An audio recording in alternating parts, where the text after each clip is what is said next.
Un cordial saludo y con identificación plena con el noble pueblo salvadoreño, mi pueblo. Si analizamos desde la conquista la historia de Hispanoamérica, aunque también y con mayor derecho Indoamérica, vemos que el maltrato, discriminación, robo, asesinatos, violaciones, despojos, etcétera, de los pueblos originarios fue cosa generalizada y nuestro país no es la excepción. La crueldad de los conquistadores era tan extrema que basta mencionar que de los 80 millones de habitantes existentes en nuestra América antes de la conquista, tan solo quedaron al finalizar ella, vivos 4 millones, el mayor genocidio de la historia. Mucho se ha hablado de la crueldad de la conquista europea de América, lo cual ha sido fomentado por los odios históricos y la competencia entre los mismos países europeos. A España se le ha señalado como la más cruel entre todos los conquistadores, y sobre ella se ha tejido la leyenda negra que la desacredita en grado sumo y que ha sido alimentada principalmente por escritores de Inglaterra, Francia, Portugal y Holanda, sus eternos rivales. España no niega las acusaciones, sino que contraataca aduciendo que sus acusadores fueron todavía más crueles y más sanguinarios que ellos, lo que nos lleva a una conclusión de que todos fueron solidariamente culpables y tremendamente salvajes y crueles. En un principio, se afirmó que los indios carecían de alma y que no eran seres racionales. Esto les permitió tratarlos como animales, esto es peor que esclavos. Y esto fue aceptado y sostenido por todos los conquistadores hasta 45 años después del descubrimiento europeo. La capacidad racional de los indígenas y por tanto disponer de un alma humana y tener por consciente derecho para recibir sacramentos, tener libertad de instrucción, fueron reconocidos hasta por la bula Sublimis Deus, expedida en 1537 por el Papa Paulo III. Después de esa fecha, la conquista fue despiadada, pero no tan cruel, haciendo hincapié únicamente en la supuesta inferioridad cultural para justificar el argumento de que los europeos venían a civilizar y evangelizar, de modo de que si los naturales ofrecían resistencia, era lícito que sufrieran la guerra justa, basados en el concepto aristotélico de que algunos estaban destinados a ser esclavizados y otros a dominar.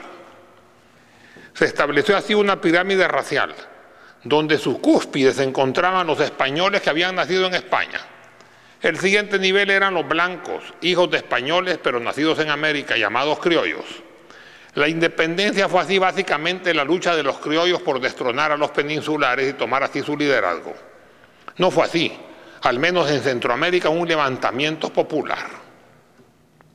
El tercer elemento lo constituían la mezcla de indios, blancos y negros y sus respectivos descendientes clasificados con nombres injustamente despectivos y tratados como ciudadanos totalmente sometidos, incluso muchas veces esclavizados.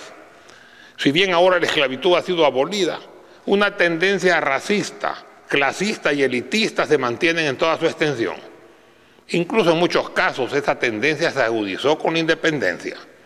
El caso de la privatización de los ejidos municipales, tierras comunales y hasta de los baldíos en 1882, que se justificó con el mejoramiento de la productividad, excusa permanentemente esgrimida con las privatizaciones, pero creando una enorme injusticia y dejando a decenas de miles sin tierras comunales para que pasten sus ganados, sin leña para cocinar y sin madera para sus construcciones y otros usos comunes. La masacre campesina de 1932 fue un evento programado. Los campesinos, después del intento de irreversión fallida en 1885, se habían quedado protestando pasivamente durante 44 años. En 1929 empezaron las protestas y reclamos violentos, ya que ambas crisis, mundial y nacional, se habían agudizado. El levantamiento fue detenido pacíficamente mediante el ofrecimiento del presidente constitucional, Arturo Araujo, de anular la privatización de los ejidos y tierras comunales y devolverlas en forma común. En esa promesa se ve la razón de su golpe de Estado y de la entronización del general Maximiliano Hernández Martínez: evitar que los campesinos recuperaran sus tierras. Eso propició el levantamiento que era lógico suponer que se daría como resultado de la miseria extrema, la desesperación y la promesa fallida. Solo así se explica un levantamiento desigual. Piedras, palos y machetes versus pistolas, fusiles y hasta ametralladoras. Hernández Martínez se constituye en presidente de facto el 4 de diciembre de 1931 y a escasos días después, el 22 de enero del 32, empieza a masacrar campesinos.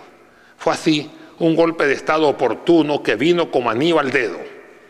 Esto nos da un resultado lógico que es necesario aclarar. El golpe de Estado de Hernández Martínez fue planificado, no solo por una fuerza militar disidente, sino también por un componente político civil con poder y con intereses económicos específicos.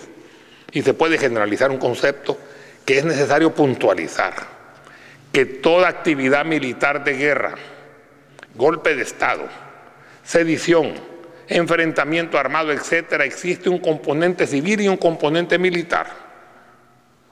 Veamos la guerra recién pasada. Las 5 fuerzas beligerantes de izquierda, que hasta el final se aglutinaron en un comando conjunto en el FMLN, tenían un componente civil, agrupaciones políticas complementarias y finalmente un FDR unificado. De parte del gobierno existía la Fuerza Armada como brazo militar integrado por el Ejército, los cuerpos de seguridad, los batallones de reacción inmediata y las patrullas cantonales, pero también un componente civil que era un gran porcentaje del gobierno mismo, de la empresa privada, de los medios periodísticos tradicionales, etcétera, en fin, de todos los poderes que hoy se constituyen como fuerzas de derecha. Fuera de ello, si en tiempo de guerra el que más arriesga su vida merece más respeto, al menos de su respectivo brazo civil, esto tan solo se vio en la izquierda, donde los comandantes adquirieron el mando y el componente civil que colaboró, pero desde una posición más cómoda, se desplazó a papeles secundarios. En la derecha eso fue totalmente al revés. Los civiles tomaron el poder y cualquier señalamiento negativo del manejo de la guerra, la culpa fue descargada únicamente en el elemento militar.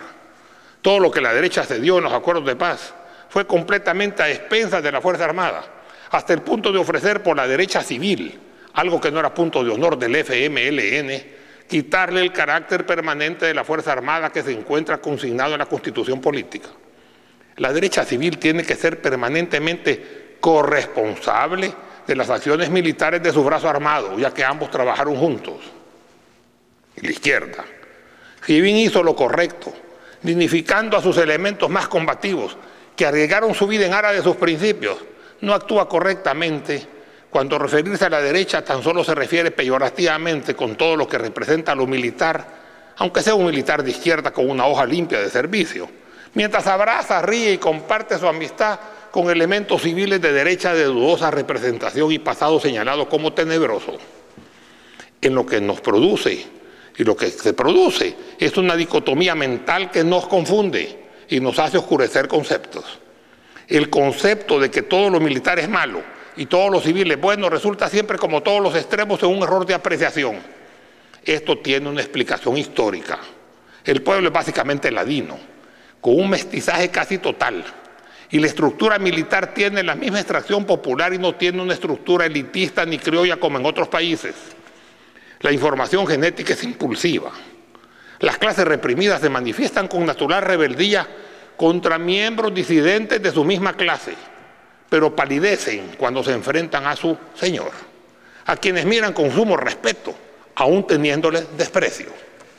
Se puede atacar a un turco, a un chino, a un militar, o aún y sobre todo a otro ladino o mestizo disidente, pero a un criollo nunca. Ni siquiera se le quita el término de don, aunque no haya jerarquía entre ellos, y hasta le permite que le tutee, o que le hable de vos, o incluso que le hable en términos imperativos. Véase la canción del Carbonero, considerado un segundo himno nacional, el campesino de extracción indígena, que viene de las cumbres del volcán, el bajado, como se le llama despectivamente, aún por los ladinos citadinos, con el carbón al lomo tiene que cantarle todavía al señor que le compre su carbón. Sí, mi señor, cómprelo usted. Y no estoy hablando de odio de clases, sino de autoestima. Y no estoy sembrando discordia, sino analizando realidades. Ahí se establece un equilibrio metaestable, pero equilibrio al fin, donde la cúspide de la pirámide social está sostenida por una base conformada por los salvadoreños más pobres, quienes aceptan con sumisión el dominio de los señores tradicionales, pero no el dominio de otro que se encuentra más parecido a ellos. Si bien es cierto que los pueblos del mundo empiezan a tomar conciencia, la conformación cualitativa de la pirámide se mantiene aunque disminuya de tamaño. El afroamericano, por ejemplo, acepta como su misión el dominio blanco, pero no acepta que el latino pretenda quitarle su poder de secundón. Quien decretó la extinción de los ejidos y tierras comunales en nuestro país fue un civil, y si bien Hernández Martínez era militar, fue apoyado y financiado por el poder económico tradicional de corte eminentemente civil. Es claro, al menos en un principio, que fue exigido por éste a que acabe ese levantamiento que era de suponerse desde antes que se daría. Incluso la prohibición luego de entrada de negros, chinos y árabes, a los comúnmente llamados turcos, según ese mismo decreto, fue aprobado inmediatamente después que el levantamiento de indios y mestizos había sido conjurado. Si la historia se realiza con imparcialidad, la discriminación de dichas razas no proviene de un pensamiento militar, sino de un pensamiento elitista, clasista y racista de los grupos criollos dominantes acostumbrados a dominar sin oposición alguna. Se puede aceptar a un indio sumiso, pero nunca uno respondón. Fuera de ello existía en los criollos dominantes un sentimiento de temor, y todavía existe, a la capacidad empresarial demostrada sobre todo con los inmigrantes árabes y sus hijos, quienes poco a poco fueron escalando posiciones a pesar de los obstáculos. Volvamos a la colonia. En nuestro país, en tiempos de la colonia, los grupos dominantes eran fundamentalmente racistas. Era tanta la estratificación social que incluso se separaban las ciudades de blancos, de mestizos, de indios, y cuando los negros fueron traídos en forma esclava para el cultivo del añil, se formaron ciudades de ellos exclusivas conocidas como rancherías. La separación era tan marcada que cuando Pedro de Alvarado vino con indios mexicanos como refuerzo de su ejército, estos no fueron permitidos quedarse en ninguna ciudad o villorrio existente y se tuvo que construir especialmente para ellos la ciudad de Mexicanos, que aunque ahora ha cambiado, siendo una ciudad dormitorio, se vive en ella pero se trabaja en San Salvador, y en el inicio ese fue su origen. Indios mexicanos también aparte, en su propio gueto. Y esa estratificación artificial de la sociedad continuó aún después de la independencia. Si bien la situación ha mejorado aparentemente en tiempos recientes, los resabios coloniales se mantienen en la mente de muchos salvadoreños, aunque en mayor o menor intensidad, y el blanco criollo, o el que cree hacerlo, aunque en sus facciones se vea simplemente que no lo es, se siente solo por ello superior. Esto es una estupidez humana, porque de todo hay en la viña del Señor, y buenos, regulares y malos, e inteligentes, normales y torpes los hay en todas las razas y en todos los estratos sociales. La discriminación era de los criollos que se sentían superiores contra los que no lo eran. Los árabes y los chinos en ese entonces no entraron porque vinieron después, aunque en su momento también fueron discriminados, llamando turcos a los primeros y simplemente chinos a los segundos, no importa que fueran chinos o japoneses o indochinos o filipinos o taiwaneses o coreanos. A todos ellos se les agregó otro término peyorativo: turco come cabro y chino come rata. El problema se complicaba cuando el criollo fomentaba la división entre las demás razas, que él equivocadamente consideraba inferiores, igual que el WASP, White Anglo-Saxon and Protestant, blanco, anglosajón y protestante en Estados Unidos. Deja pelear a los otros sectores y hasta fomenta su división y no interviene, hasta que encuentra que sus territorios se empieza a sentir amenazados. Volviendo a nuestro país, todo salvadoreño debe tener autoestima y no dejarse dominar por nadie, ni mucho menos mentalmente. Las cadenas mentales son todavía más poderosas que enormes cadenas de acero. A pesar de que esos tratos extremadamente crueles son cosas del pasado, el germen del racismo y el clasismo siguen vigentes en nuestra sociedad y también en algunas etapas de la administración pública, incluso con el cambio que apenas comienza, siendo excesivamente tolerantes con algunos, la mayoría privilegiada, y tremendamente rígidos y exigentes con los otros, la gran mayoría, y buscando entre estos a sus chivos expiatorios. Incluso muchas veces a las víctimas se las convierte en victimarios, pero se encuentra un justificativo: nacieron para servir, para sufrir o para ser esclavos. Y ahora que la esclavitud ha sido nominalmente suprimida, para ser dominados y sometidos, que en la práctica sigue siendo lo mismo. El racismo: sentirse superior por el color de la piel, generalmente entre más rubio y más blanco mejor.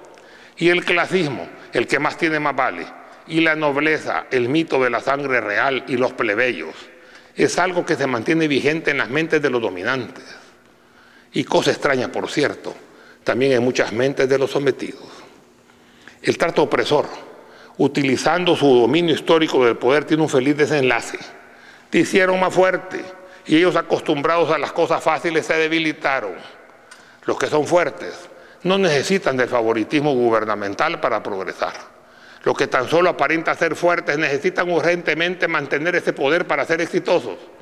Por eso se ponen nerviosos cuando han perdido, aunque sea una porción del mismo, y tienen miedo insuperable de volverlo a perder. ¿Por qué? ¿Que acaso no son ellos los que se creen superiores? Tú no tienes que claudicar, no debes pelear, pero debes estar preparado por si te atacan. No importa que te quieran menos o incluso no te quieran nada, lo importante es que te respeten. Tampoco pretendas ser como ellos, ya que no lo eres, ni pretendas integrarte a ellos. Si eres parte de su pirámide, estarás permanentemente en la base. Si subes por coyuntura o por tu capacidad a la cúpula o cerca de ella, tendrías que estar alerta, sobre todo cuando ya no te necesiten. Ahora bien, si estás fuera de ella, mantente firme y vigilante. Ay de ti si te descuidas. Friedrich Nietzsche lo dijo, yo lo repetí una vez y hoy lo digo nuevamente. Ten confianza y fe en ti mismo. Ay de ti si tienes miedo. Muchas gracias.